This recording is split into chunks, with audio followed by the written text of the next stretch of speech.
Hey guys, welcome back to Electrical Car Repair Live. Thank you guys for watching and subscribing to the channel. Today will be super helpful video to any of you having a Ford C-Max generation from year 2012 to year 2019.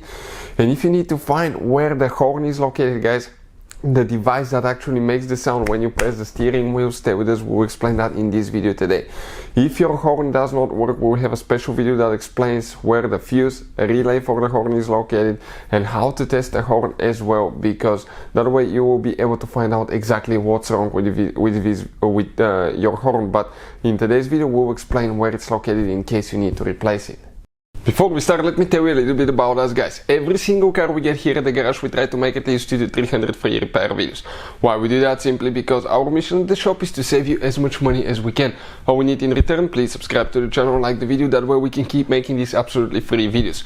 Another thing, if you want to save quite a bit of money on car parts, tools, anything for your car, guys, check out the link in the description of the video below. That's where we get all our tools and supplies from. So let's go ahead and start on it now.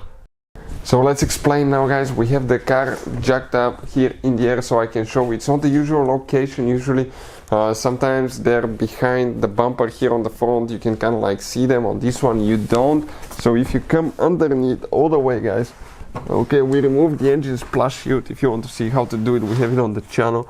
But if you pay attention, guys, okay, that's your radiator fan, right? Radiator. And if you pay attention right here, okay, this is your horns, guys. One here, one underneath. I'm trying to get the camera to fit in there, but practically almost impossible here. So now if you need to remove both horns, guys, okay, you need to remove the bracket and pull them out.